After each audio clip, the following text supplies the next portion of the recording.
আন্তরিকতার সৃষ্টি এই দেশ দেখেছে, হয়তোবা সেটা হতো না। ইতিহাসে অনেক কিছু হতে পারত, অনেক কিছু হয়নি, কিন্তু যা হয়েছে তাই তো ইতিহাস।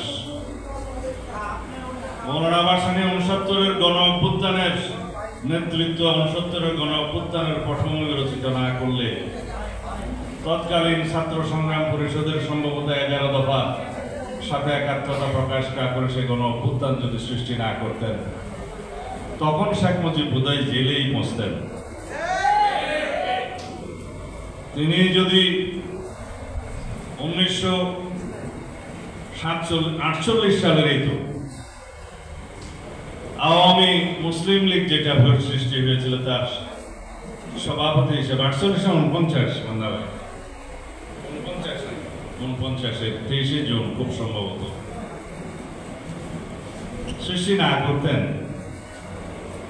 মুসলিম লীগের শাসনের বিরুদ্ধে আওয়ামী মুসলিম লীগের জন্ম যদি না হতো, তিনি যদি সভাপতি না হতেন, অ্যাডভোকেট শামসুল হক অল্প বয়সে যিনি টাঙ্গাইলের এমপি নির্বাচিত হয়েছিলেন বিখ্যাত পন্নীকে হারিয়ে মুসলিম লীগের বিরুদ্ধে উপনির্বাচনে, সম্ভবত তাকে যদি সাধারণ সম্পাদক করা না হতো, তাহলে 1 নম্বর জয়েন্ট সেক্রেটারি তো শেখ মুজিব হতেন না।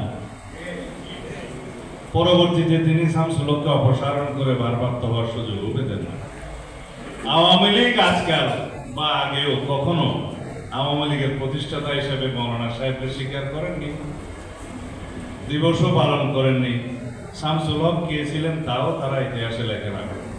যে আওয়ামী লীগ তাজউদ্দিনকে স্বীকার করেনি পরবর্তীতে, সে আওয়ামী লীগের কাছে এই আচরণেই আমরা আশা করি। যাই হোক, এই ভূখণ্ড রচনার জন্য 1947, 48 এবং 49-এর আওয়ামী মুসলিম লীগের ভূমিকা, পরবর্তীতে যেটা আওয়ামী লীগ হয়েছে এবং তারপরে যেটা মুসলিম শব্দ বাদ দিয়ে মওলানা সাহেব আলাদা দল করলেন এবং আওয়ামী লীগ মুসলিমবিহীন আওয়ামী লীগ হয়ে গেলেন, সেগুলো সবই ইতিহাস রচনা হয়েছে মওলানা সাহেবের হাতে। তিনি বাংলাদেশের স্বাধীনতা পরবর্তীকালে যে শেখ মুজিবের মতো একজন স্বৈর শাসকের বিরুদ্ধে যেভাবে দাঁড়িয়েছিলেন, অন্য কোনো ব্যক্তি ছিল না তার বিরুদ্ধে সেভাবে দাঁড়ানো। 90 বছর বয়সেও তিনি অনশন করেছেন, সেটা তার মতো লোকের পক্ষেই সম্ভব। তিনি কতটা এই দেশের কৃষক শ্রমিকের বন্ধু ছিলেন, সেটা তার জীবন কাহিনী যারা পড়েছেন অবশ্যই জানেন। আমাকে নির্বাসিত জীবন যাপন করতে হয়েছে শিলংয়ে, সেটা একসময় আসামের এই অংশ ছিল, আসামের রাজধানী ছিল। সেই আসামে গিয়ে পাকিস্তানের স্বাধীনতা পূর্ববর্তী সময়েও মওলানা আব্দুল হামিদ খান ভাসানী লাইন প্রথা আন্দোলন করে সেখানে নির্বাচিত প্রতিনিধি হয়েছিলেন এবং সেই দেশের মানুষ তাকে এখনো স্মরণ করে। কাকবাড়ি সম্মেলন থেকে শুরু করে মওলানা সাহেবের এই দেশের কৃষকের জন্য, শ্রমিকের জন্য, মেহনতি মানুষের জন্য যে সমস্ত সম্মেলন আন্দোলন তিনি করেছেন, এগুলো সবই ইতিহাসে স্মরণীয় হয়ে আছে। আমরা যখন ছাত্রদল করি, পরে বিএনপিতে যোগদান করি, আমরা আমাদের পূর্বসূরীদের বলতে শুনেছি যে মওলানা সাহেবের পরামর্শেই, ওনার নেতৃত্বে ফারাক্কা লং মার্চ কর্মসূচি করতে অনুমতি দিয়েছিলেন প্রেসিডেন্ট জিয়াউর রহমান।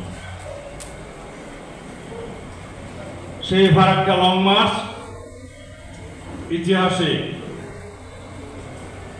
আজীবন, যতদিন ফারাক্কা এবং পদ্মা থাকবে ততদিন পর্যন্ত এই ইতিহাস আমাদের জন্য স্মরণীয় হয়ে থাকবে। আজও ফারাক্কা লং মার্চের প্রয়োজন আছে, একজন মওলানা ভাসানীর প্রয়োজন আছে।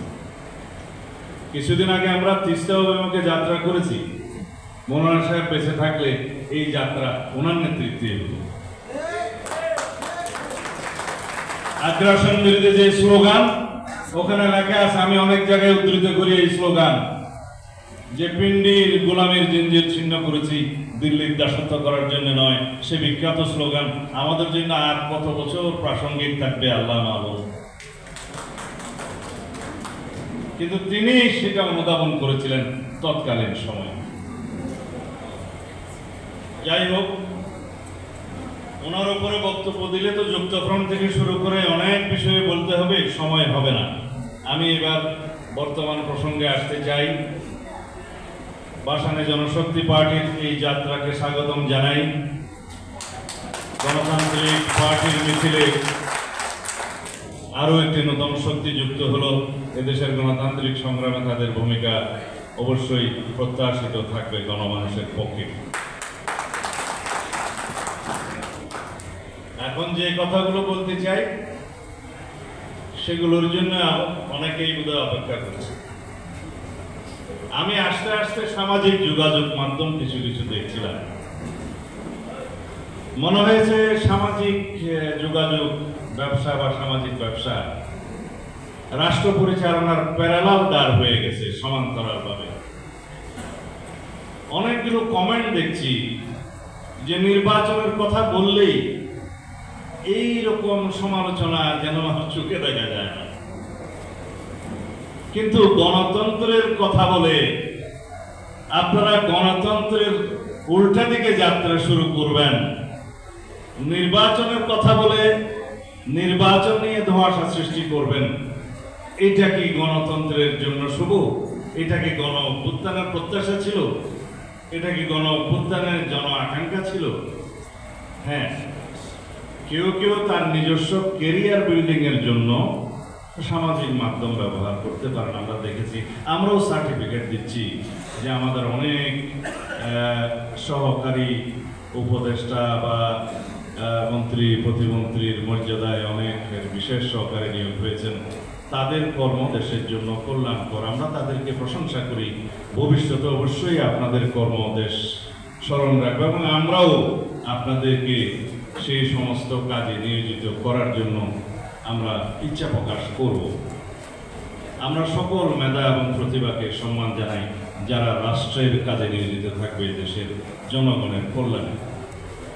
কিন্তু সেটাকে গণতন্ত্র ছাড়া আপনারা পারবেন? যখনই আমরা ডিসেম্বরের মধ্যে মাননীয় প্রধান উপদেষ্টা প্রতিশ্রুত নির্বাচনী রুটম্যাপের জন্য দাবি করি, তখনই বিভিন্ন সময় বিভিন্ন উপদেষ্টা পর্যন্ত বক্তৃতা দিতে শোনা যায় জনগণ নাকি তাদেরকে 5 বছরের জন্য চায়। ইতি স্বরাষ্ট্র উপদেষ্টা কয়েকদিন আগে বোধহয় দেখেছেন, মাননীয় স্বরাষ্ট্র উপদেষ্টা তো পদত্যাগ আমরা বহু কমেন্ট দেখেছি, সেটা উনি দেখেন নাই। কালকে আমাদের ফরিদা বা একজন উপদেষ্টা আমার সাথে খুবই ভালো সম্পর্ক, আমি সেজন্য সমালোচনা কম করতে চাই, বললেন যে ওনারা নাকি নির্বাচিত হয়েছে। কিভাবে? গণ অভ্যুত্থানের মাধ্যমে ওনাদেরকে নির্বাচিত করেছে জনগণ। তাহলে এদেশে ইলেকশন কমিশন আছে কেন? যদি রাস্তার গণ অভ্যুত্থানের মধ্য দিয়ে সরকার পরিবর্তন হয় সেটা অবশ্যই এদেশের মানুষের কামনা, কিন্তু একটি নির্বাচিত সরকারের বিকল্প তো আপনারা হতে পারেন না। আপনারা অবশ্যই অনির্বাচিত, সেটা প্রতিদিনই আপনাকে স্মরণ করিয়ে দেওয়া হবে। অবশ্য ওনার স্বামী আমাদের ভাই সাহেব জনাব ফরাদ মজার সাহেব গত 2-3 দিন আগে বক্তৃতা দিয়েছে নির্বাচনের মাধ্যমে নাকি গণতন্ত্র প্রতিষ্ঠা হয় না, কেবল লুটেরাদের একটা সাম্রাজ্য প্রতিষ্ঠা হয়। কি আর বলবো, যে নির্বাচনের জন্য, যে ভোটাধিকারের জন্য, যে গণতান্ত্রিক অধিকার ফিরে পাওয়ার জন্য, যে সাংবিধানিক অধিকার ফিরে পাওয়ার জন্য এদেশের হাজার মানুষ শহীদ হলেন, গণ অভ্যুত্থান হলো, ফ্যাসিবাদের পতন হলো, সেই নির্বাচন, সেই ভোটাধিকারকে আপনারা অস্বীকার করছেন? কাদেরকে আপনারা উৎসাহিত করছেন? কোন গণতান্ত্রিক শক্তিকে এই মাঝপথে আপনারা সুবিধা দিচ্ছেন? কাদেরকে সুবিধা দেওয়ার জন্য, কাদের এজেন্ডা বাস্তবায়নের জন্য মাননীয় প্রধান উপদেষ্টা প্রায় ডিসেম্বর থেকে জুন ডিসেম্বর এই সমস্ত আসা যাওয়া করছেন? এক জায়গায় স্থির থাকতে পারছেন না কেন?